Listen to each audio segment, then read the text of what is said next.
ॐ अज्ञानतिमिरन्तस्य ज्ञानाञ्जनशलाकया चक्षुरुन्मिलितं येन तस्मै श्रीगुरुवे नमः। श्रीकृष्णचैतन्य प्रभु नित्यानन्द श्री अद्वैत गदाधर श्रीवासदि गौरभक्तवृन्द। हरे कृष्णा कृष्ण कृष्ण हरे हरे, हरे राम राम राम हरे हरे। तो अभी तो कोई न्यू नहीं है इसमें, सब लोग कल के ही है। तो हम लोग जहाँ से कल रुके थे हम वहीं से पढ़ना शुरू करते हैं। मनुष्य का मन निरंतर सुख के पदार्थों के लिए आ- योजना बनाता रहता है। वह सदा यही सोचता रहता है, मुझे यह सुख बना देगा या वह सुख बना देगा। सुख यहाँ है सुख वहाँ है, मतलब हम लोग सुख की खोज ही करते रह रहे हैं। शायद मैं ये कर लूंगी तो मुझे सुख मिल जाएगा, शायद ये कर लूंगी तो मुझे खुशी हो जाएगी।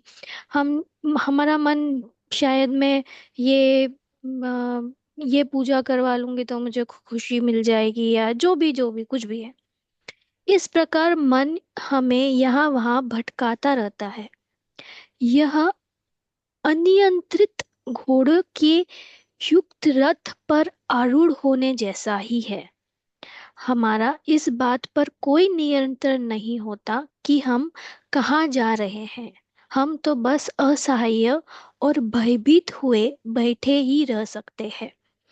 मैं एक फोटो शेयर करूंगी, उससे ये समझाती हूँ कि ये क्या बोलना चाह रहे हैं। एक मिनट, ये फोटो दिखी तो बताना।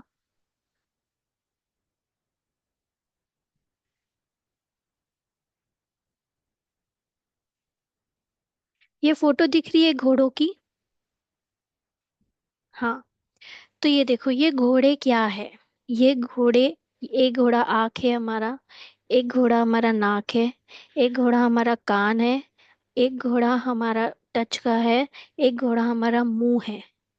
ठीक है, मतलब ये हमारे इंद्रिय है। ठीक है, हमारे अलग अलग इंद्रिय हमें अलग अलग डायरेक्शन पे सोचने पे मजबूर करते हैं। ये जो चला रहा है ये हमारा दिमाग है, ये हमारा इंटेलिजेंस है, हमारी बुद्धि है। अगर हमारी और एंजॉय कौन कर रहा पीछे बैठ के? हमारी ये आत्मा है। तो अगर हमने ये हमारी बुद्धि से, ये हमारी बुद्धि है, ये हमारी बुद्धि से हमारे जो ये इंद्रियों पे काबू पाया, तो ही ये पीछे का जो हमारी आत्मा है ये एंजॉय कर पाएंगी। नहीं तो वो हमेशा भयभीत रहेगी कि हम लोग कहाँ जा रहे हैं। ये घोड़ा किधर जा रहा है, एक घोड़ा इधर जाएगा, एक घोड़ा इधर जाएगा, एक घोड़ा इधर जाएगा। तो कहीं पे भी स्टेबिलिटी नहीं रहेंगी हमको जीवन में, शांतता नहीं रहेंगी, क्योंकि हमारे पूरे इंद्रियों के घोड़े अलग अलग जगह आ, घुस रहे हैं। तो ये हमारी इंद्रियों को कंट्रोल हम हमारी बुद्धि, हम हमारे दिमाग से करेंगे। ये हमारा दिमाग है। तो ये वही बोलना चाह रहा है। एक मिनट में वापस बुक शेयर करती हूँ अभी। तो मैंने तो ये यहाँ पे ये वही बोल रहा है कि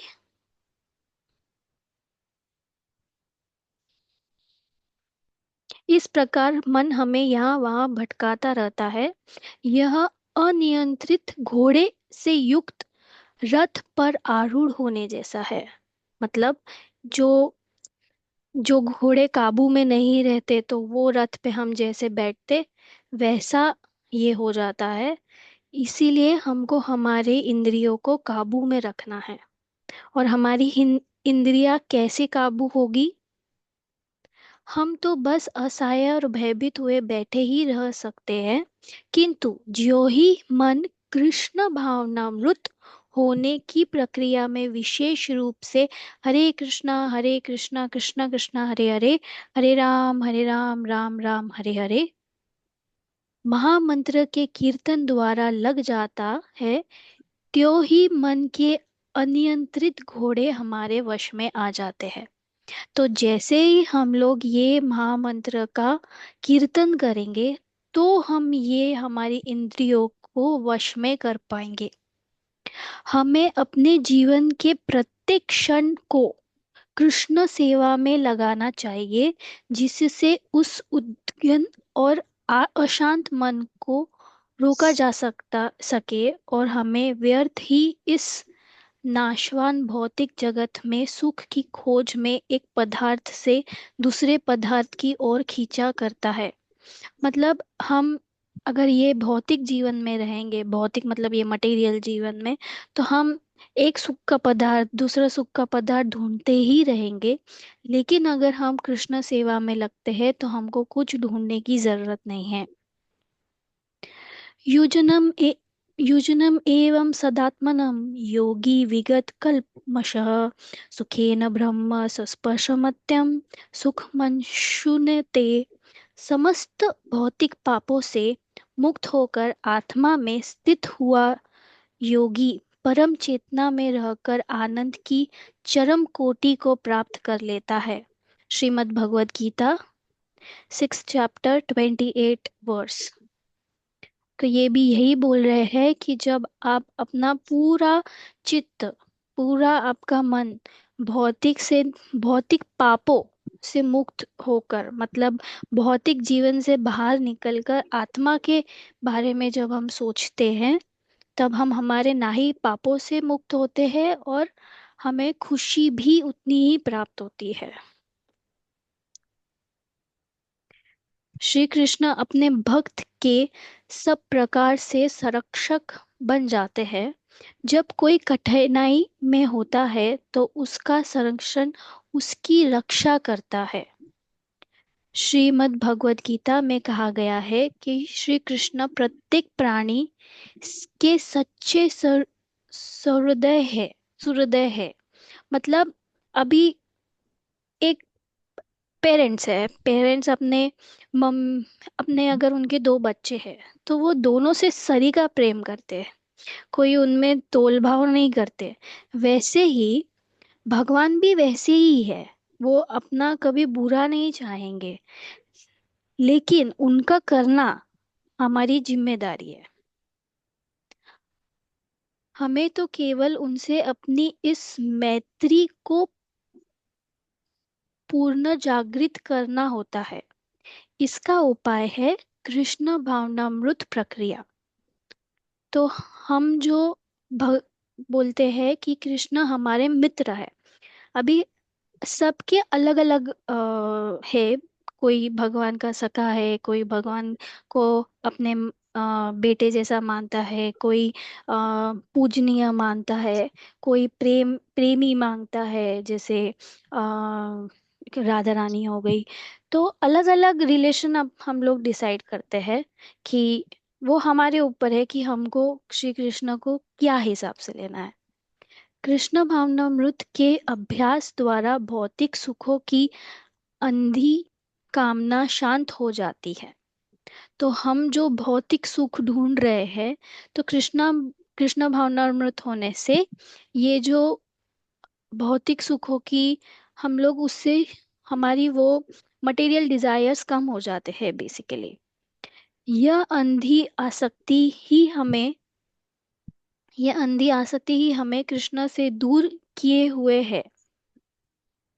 जो ये हमारे मटेरियल डिजायर्स है, आज वो चाहिए, ये चाहिए, वो चाहिए, ये ही हमें कृष्ण से दूर कर रहा है। श्री कृष्ण हमारे हृदय में निरंतर विराजमान है और अपनी ओर उन्मुख होने के लिए हमारी प्रतीक्षा कर रहे हैं। परंतु दुर्भाग्यवश हम भौतिक सुखों पर भोग में अतिशय लीन हैं। भौतिक सुखों को भोगने की यह बलात् क्रिया समाप्त होनी ही चाहिए और हमें अपने शुद्ध स्वरूप ब्राह्मण भाव में ही स्थित होना चाहिए।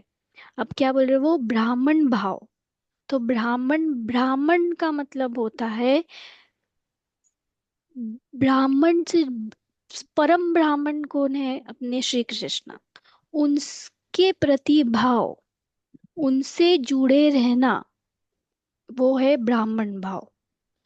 तो जो भी अपने ब्राह्मण लोग रहते हैं, वो लोग, हम लोग उनको आज भी ब्राह्मण, एक उच्च कोटि के ब्राह्मण होते हैं, मतलब जो शूद्र वैश्य जो ये सब रहते हैं, उसमें ब्राह्मण सबसे बड़े रहते हैं।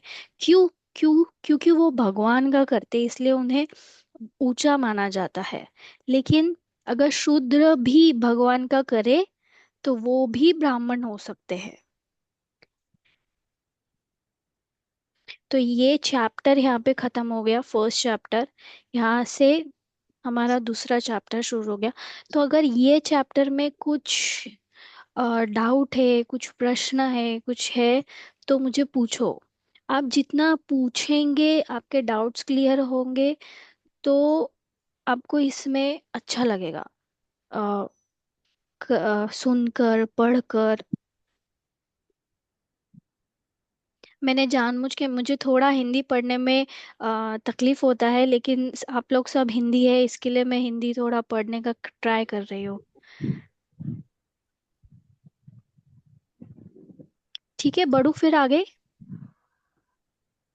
यस। दूसरा चैप्टर, कृष्ण संकीर्तन और कृष्ण को जानने की विधि। कृष्ण संकीर्तन, तो क्या है कृष्ण संकीर्तन? हरे कृष्ण कृष्ण कृष्ण हरे हरे, हरे राम राम राम हरे हरे। एक मिनट में थोड़ा, मेरा इंग्लिश का बुक भी मेरा साइड में खोल के रखती हूँ। कुछ कुछ वर्ड्स मुझे इंग्लिश में ही समझ में आते हैं। The way of chanting and knowing Krishna. यह दिव्य ध्वनि तरंग है, हमारे मन रूपी दर्पण पर पड़ी हुई धूल को हटाने में यह सहायक होगी।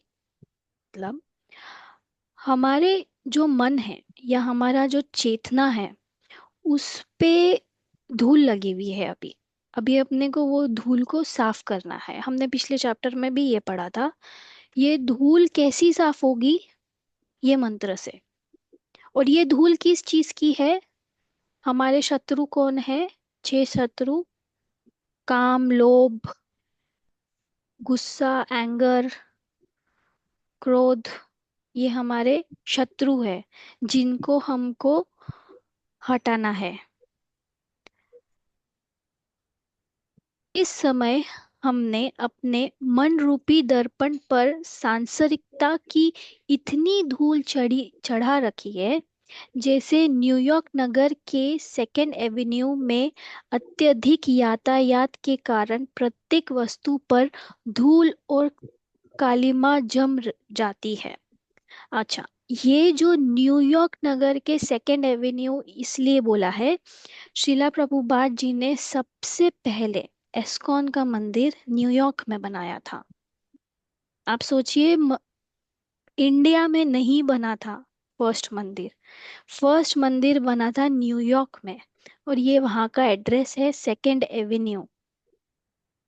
तो वो एक छोटी सी खाली सी जगह थी जहाँ पे सब एक्चुअल धूल थी, डस्ट।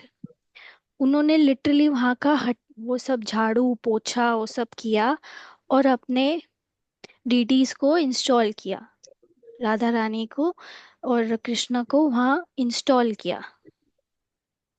तो जैसे उन्होंने वो धूल, वो पोछा हाँ साफ किया, वैसे ही हमको हमारे मन को पोछा लगाना है।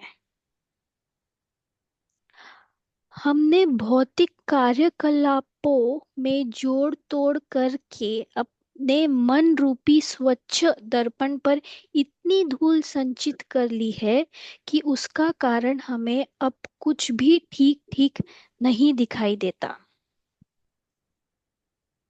हमने हमारे धूल इतनी, इतने जन्मों की हमारे ऊपर धूल है कि हमको लगता ही नहीं कि अब ये सही में किस चीज की धूल है। हरे कृष्ण मंत्र का यह दिव्य शब्द संपंदन हमारे मन दर्पण से यह धूल हटाकर हमें अपने वास्तविक स्वरूप का दर्शन करने की क्षमता प्रदान करेगा। जो ही हमें यह बोध होगा कि मैं यह शरीर नहीं हूँ, मैं आत्मा हूँ और चैतन्य ही मेरा स्वरूप लक्षण है, तो ही हम सच्चे सुख में स्थापित हो सकेंगे। जैसे जैसे हरे कृष्ण मंत्र के संकीर्तन से हमारी चेतना शुद्ध होती जाएगी, वैसे वैसे ही हमारे सारे भौतिक दुख लुप्त होते जाएंगे। तो एक ही, वैसे तो एक ही मूल मंत्र है कि मैं शरीर नहीं हूँ, मैं आत्मा हूँ। ये लेवल पे अगर हमने सोचना शुरू किया और हरे कृष्ण महामंत्र का जाप किया,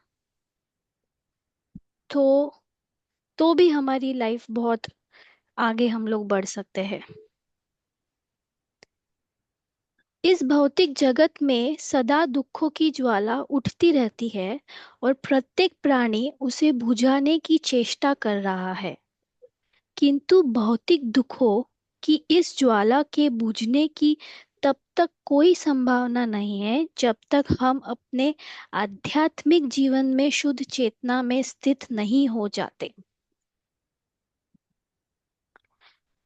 आप कितना भी कुछ भी कर लो, आपको भौतिक दुख आएंगे ही आएंगे। अगर आप कृष्णा भावनामृत नहीं हो, आप चैंटिंग नहीं कर रहे हो, तो आपको ये दुख आता ही रहेगा। इस भौतिक जगत में भगवान श्री कृष्ण के अवतार का एक उद्देश्य धर्म संस्थापना के द्वारा समस्त प्राणियों के सांसारिक क्लेशों की ज्वाला को बुझाना है। तो जब जब धर्म का विनाश होगा, तब तब कान्हा अवतार लेंगे। ये वही श्लोक है। यदा यदा हि धर्मस्य ग्लानिर्भवति भारत, अभ्युत्थानम् अधर्मस्य तदात्म सृजाम्यहम्, परित्राणाय साधूनां विनाशाय च दुष्टकृतां धर्म संस्थापनार्थाय संभवामि युगे युगे।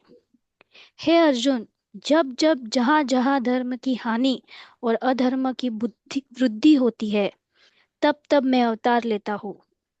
साधु सज्जन पुरुषों की रक्षा, दुष्ट दुर्जनों के विनाश और धर्म की पुनः स्थापना के लिए मैं प्रत्येक युग में अवतरित होता हूँ। जैसे हर युग में, हर, चाहे सतयुग हो, चाहे द्रौपद युग हो, त्रेता युग हो, कलयुग हो। कलयुग में तो भगवान 2 बार आए। भगवान अभी कलयुग में सिर्फ 500 साल पहले आके ही जा चुके हैं, श्री चैतन्य महाप्रभु के रूप में। उन्हें इतनी जिज्ञासा हो गई थी कि राधा रानी का ऐसा क्या है मेरे ऊपर प्रेम, कि मुझे राधा रानी ही जानना है कि क्या है राधा रानी। राधा रानी को भगवान समझने के लिए भगवान चैतन्य महाप्रभु का रूप लिया उन्होंने।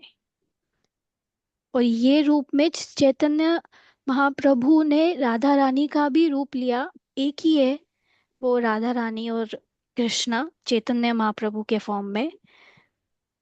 और उन्होंने जब देखा, कलयुग, कलयुग पूरा 4,30,000 साल का है, अभी सिर्फ 5,000 साल हुए हैं।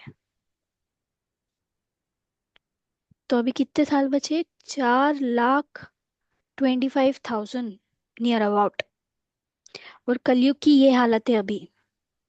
तो सोचो 1,00,000 साल भी के बाद भी कलयुग क्या होगा। लोग एक दूसरे को काट के खाएंगे, ये भी हो सकता।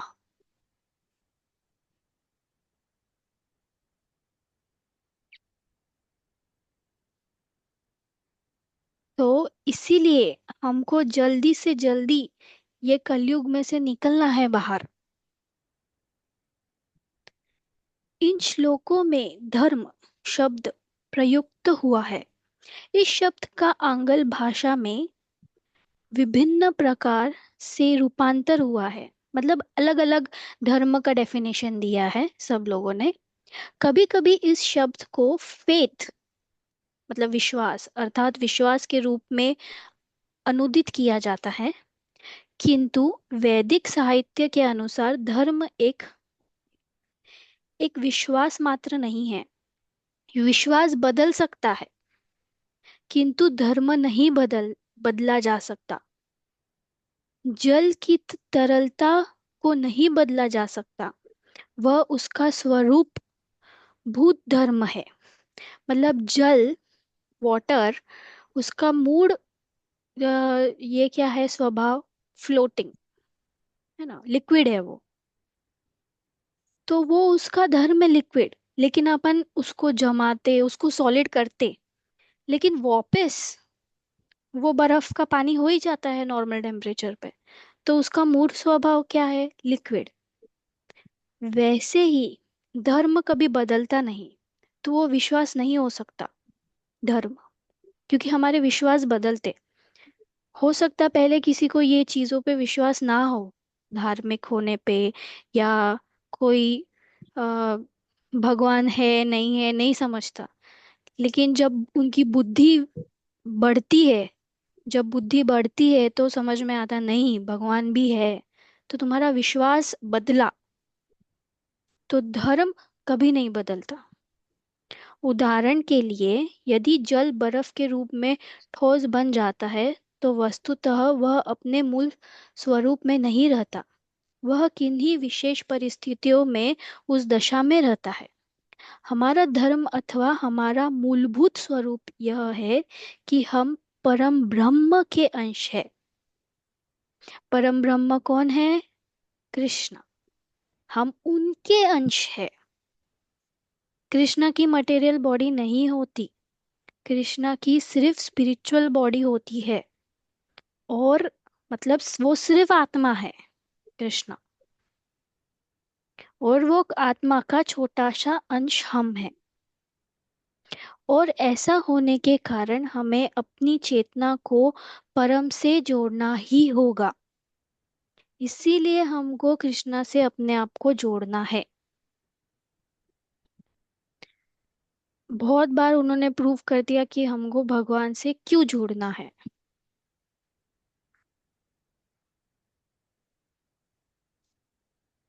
परम पूर्ण के प्रति हमारे इस दिव्य सेवा भाव का भौतिक संबंधों के कारण दुरुपयोग हो रहा है।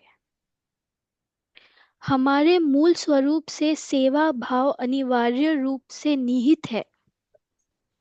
प्रत्येक मनुष्य सेवक है, स्वामी कोई नहीं। प्रत्येक व्यक्ति किसी न किसी की सेवा करता है। सपोज अगर आप बोलेंगे कि मैं भगवान की सेवा क्यों करूं, लेकिन फिर भी तो आप सेवा ही कर रहे हो। आप अभी अपने बच्चों की सेवा कर रहे हो, बच्चों की मांगे पूरी कर रहे हो, वाइफ की मांग पूरी कर रहे हो।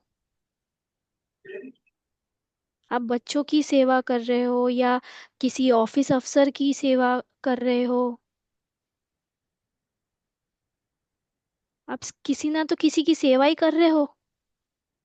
तो वही अगर आपने भगवान की भी सेवा करी, ये वापस यही बोल रही हूँ कि आपको आपके बच्चों की सेवा करना बंद नहीं करना है, या आपको ऑफिस जाना बंद नहीं करना है, या आपको ऑफिस का काम करना बंद नहीं करना है। बस इसमें आपको भगवान की भी सेवा करनी है।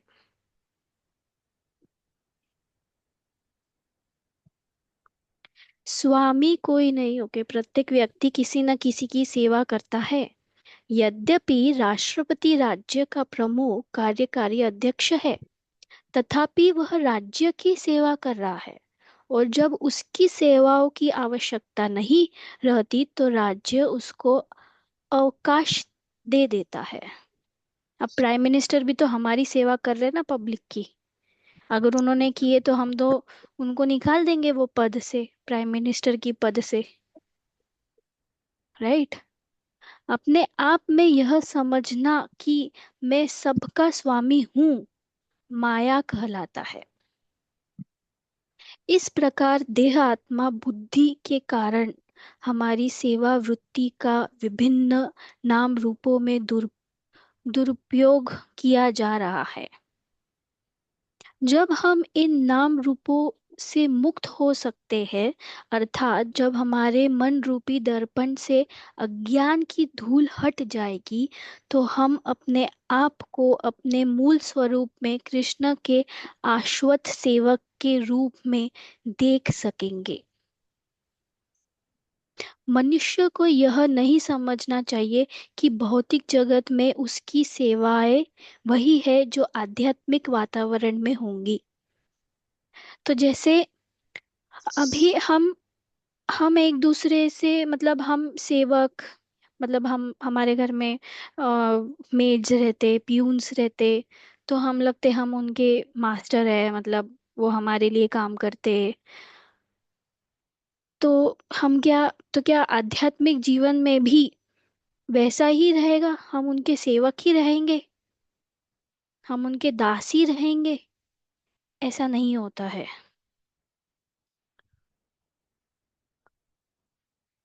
हमें यह सोचने में कदाचित संकोच होगा कि क्या मुक्त हो जाने के उपरांत भी मैं सेवक ही रहूंगा। ऐसा इसलिए लगता है क्योंकि भौतिक भौतिक जगत में सेवकपन का हमारा अनुभव कोई बहुत सुखमय नहीं रहा है। हम अपने सेवक को सेवक के जैसे रखते, हम उसको मालिक नहीं बनने देते। लेकिन आध्यात्मिक में ये नहीं रहता, सेवक मालिक एक ही रहते। किंतु दिव्य सेवा ऐसी नहीं है।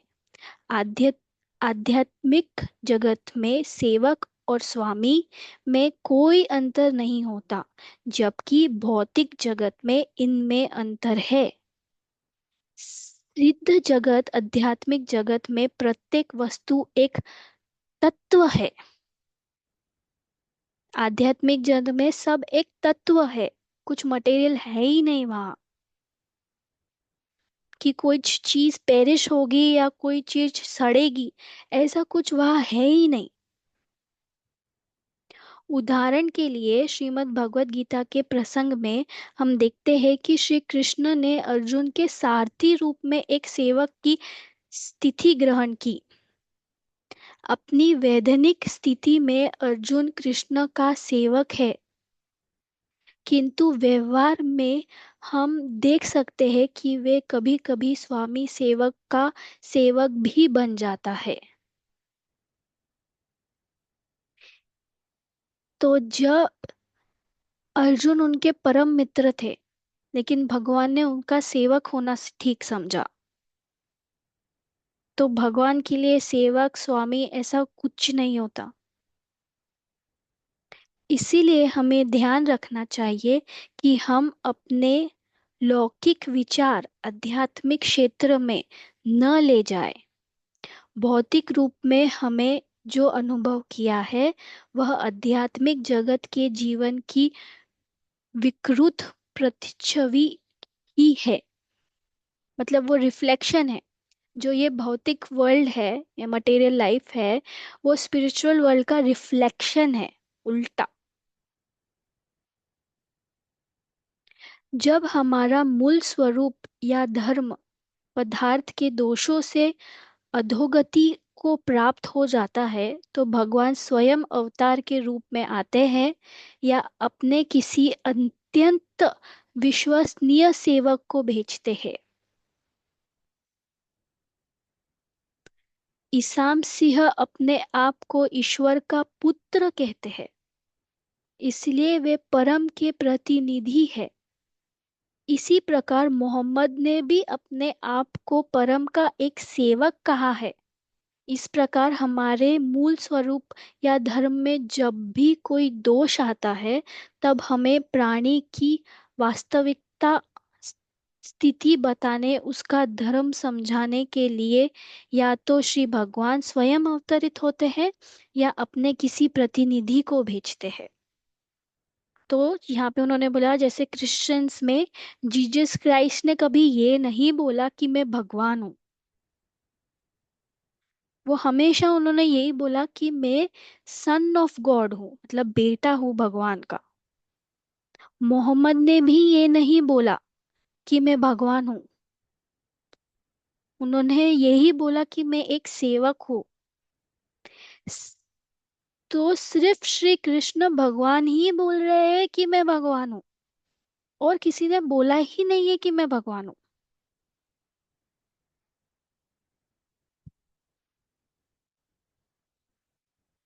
इसीलिए किसी को भी इस भ्रम में नहीं रहना चाहिए कि धर्म कोई कल्पित या निर्मित विश्वास मात्र है। धर्म कोई विश्वास नहीं है। धर्म एक सच्चाई है। धर्म कभी चेंज नहीं हो सकता। अपने वास्तविक अर्थ में धर्म जीव से कभी भी पृथक नहीं किया जा सकता। उसके साथ धर्म का संबंध ऐसा ही है जैसा शर्करा के साथ मिठास का, नमक के साथ खारेपन का, या पत्थर के साथ धनतत्व का। मतलब शक्कर को और स्वीटनेस को कभी अलग नहीं कर सकते, नमक को खारेपन को अलग नहीं कर सकते, वैसा। यह संबंध किसी भी प्रकार से दूर नहीं किया जा सकता। जीव का धर्म सेवा करना है, और हम स्पष्ट देख सकते हैं कि प्रत्येक जीव की वृत्ति या तो अपनी सेवा करने की है या दूसरों की सेवा करने की है।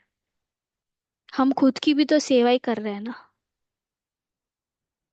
श्री कृष्ण की सेवा कैसे की जाए, भौतिक दासता से अपने आप को कैसे मुक्त किया जाए, कृष्ण भावनामृतता कैसे प्राप्त की जाए, और भौतिक उपाधियों से कैसे छूटा जाए, ये सब बातें भगवान श्री कृष्ण ने श्रीमद् भगवत गीता में वैज्ञानिक विधि से समझाई है।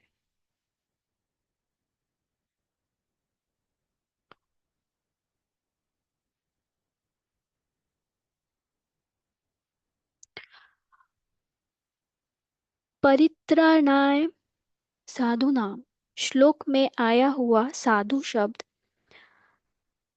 पवित्राचारण से युक्त सज्जन व्यक्ति का बोध कराता है।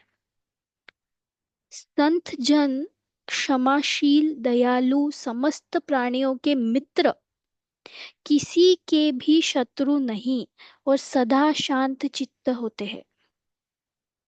एक सदाचारी पुरुष के 26 गुण होते हैं, और श्रीमद् भगवत गीता में श्री कृष्ण ने स्वयं निम्नलिखित घोषणा की है। अपि चेत सदुराचारो भजते माम अनन्यभाक् साधुरेव समन्तव्य सम्यग्व्यवसितो हि सः। यदि कोई अत्यंत दुराचारी व्यक्ति भी मुझे अनन्य भक्ति पूर्वक भजता है, तो उसे साधु ही समझना चाहिए, क्योंकि वह यथार्थ निश्चय वाला है। Bhagavad Gita 6 chapter 30 verse. मतलब जो मैंने बोला था ना कि एक शूद्र भी ब्राह्मण बन सकता है। अगर एक शूद्र ने कृष्णा भावनामृत को अपनाया, तो वो भी ब्राह्मण बन सकता है। भौतिक धरातल पर एक व्यक्ति के लिए जो नैतिकता है, दूसरे के लिए वही अनैतिकता है, और जो एक व्यक्ति के लिए अनैतिकता है, वह वही दूसरे के लिए नैतिकता है। हिंदू विचारधारा के अनुसार मदिरा पान एक अनैतिकता कर्म है, जबकि पाश्चात्य जगत में यह एक सामान्य बात है, और वहाँ उसे अनैतिकता नहीं समझा जाता, मान, माना जाता। मतलब उन्होंने अभी ये बताया है कि ड्रिंकिंग, ये हमारे हिंदू कल्चर में नॉट अलाउड, अनैतिकता है।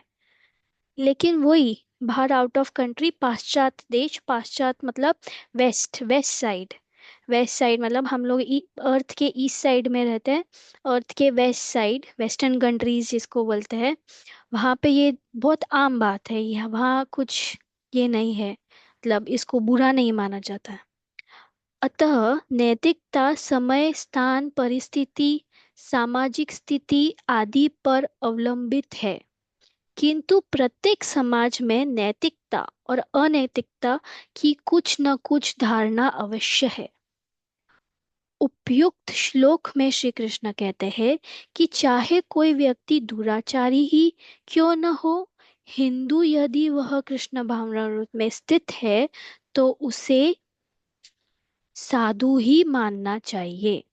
तो ये यहाँ पे बोल रहे हैं, अगर सपोज कोई वेस्टर्नर है, वो हिंदू कल्चर को अपना रहा है और उसने ड्रिंकिंग छोड़ दी और जो भी रूल्स एंड रेगुलेशंस है वो सब फॉलो कर रहा है हिंदू धर्म के, तो वो क्या हिंदू नहीं बन सकता? सो यही उनका बोलना है कि एक कोई भी व्यक्ति, मतलब कृष्ण, श्री कृष्ण सिर्फ हिंदुओं के लिए है ऐसा नहीं है। कोई जाति या कोई ये नहीं, कुछ नहीं रोक रहा है। या भगवत गीता सिर्फ हिंदू पढ़ सकते ऐसा नहीं है, कोई भी धर्म वाले भगवत गीता पढ़ सकते हैं। उपयुक्त श्लोक, हाँ okay, तो हाँ, दूसरे शब्द में मैं पूर्ण संसार के कारण, क्या हो गया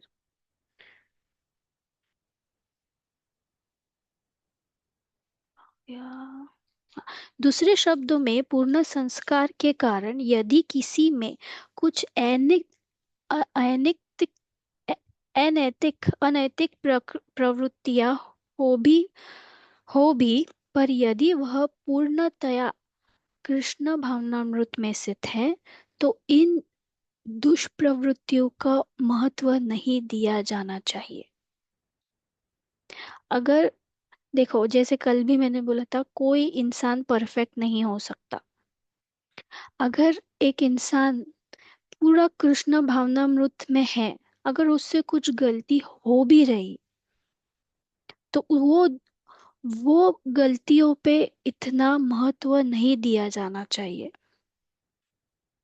जो कुछ भी स्थिति हो, यदि कोई कृष्णा भावना भावित हो जाए तो वह धीरे धीरे शुद्ध हो जाएगा और साधु बन जाएगा।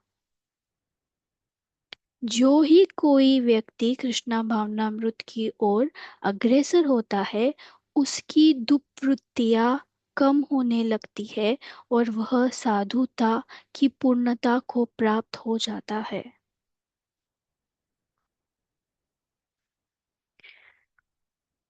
इस संबंध में एक चोर की कहानी आती है जो किसी पवित्र तीर्थ स्थान की यात्रा पर गया।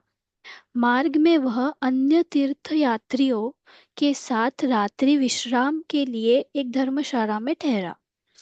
चोरी का अभ्यस्त होने के कारण वह अन्य यात्रियों के सामान की चोरी करने की योजना बनाने लगा। किंतु उसने सोचा कि मैं तीर्थ यात्रा के लिए जा रहा हूँ, अतः यह ठीक नहीं कि मैं यात्रियों का सामान चुराऊं। मैं ऐसे नहीं करूँगा। इस पर भी अपनी सहज प्रवृत्ति के कारण वह अपने हाथों को वश में नहीं रख सका। उसने एक रात यात्री का सामान दूसरे स्थान पर रख दिया। इसी तरह दूसरे यात्री का सामान उठाया और उसे कहीं और रख दिया। वह रात भर विभिन्न सामान को रखता उठाता रहा, किंतु उसकी अंतरात्मा उसे धिक्कारती रही। फलतः वह उस सामान में से कुछ भी नहीं ले सका। प्रातःकाल जब अन्य यात्री जागे तो उन्होंने चारों ओर अपने अपने सामान को ढूंढना शुरू किया, किंतु उन्हें अपना सामान नहीं मिला। वहां बड़ा कोलाहल मचा और अंत में एक एक करके उन्हें विभिन्न स्थानों से अपना सामान मिलने लगा। जब सब को अपना अपना सामान मिल गया तो चोर ने सही बात बताई। सज्जनों, मैं व्यवसाय से एक चोर हूँ।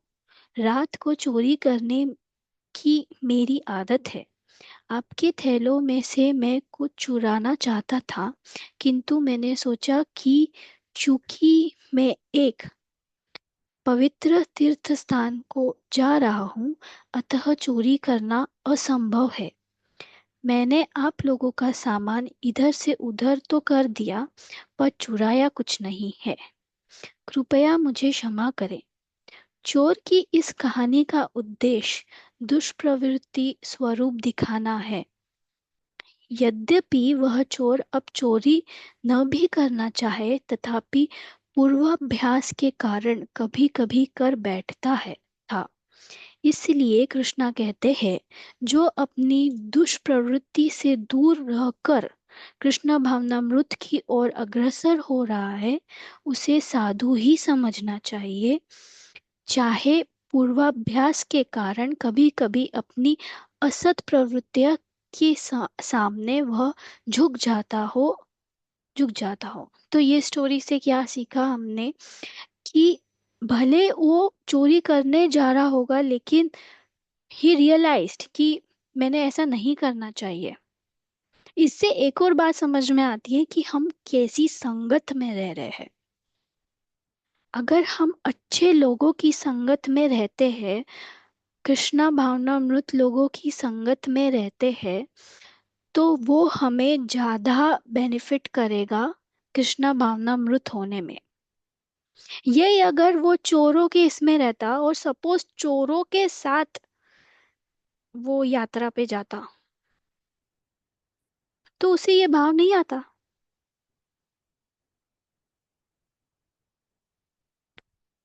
ठीक है, तो फिर हम यहाँ से अगले श्लोक में ये हम लोग कल पढ़ते हैं। किसी को कुछ डाउट, क्वेश्चन, नहीं कुछ समझ रहा हो तो प्लीज बोलिए। और मैं इंग्लिश में ही पढूं या मैं हिंदी में जैसा आज पढ़ा वैसे ही पढूं? आज ज्यादा समझ में आया, हिंदी में पढ़ा इसके लिए। हम्म। ओके, ठीक है। ठीक है, फिर चलो, हरे कृष्णा। हरे कृष्णा। कल 9 बजे। Thank you Surabhi. Yeah, thank you. Thank you thank Surabhi. Hare Krishna. Hare Krishna. Nice session, nice. Hare Krishna, Hare Krishna.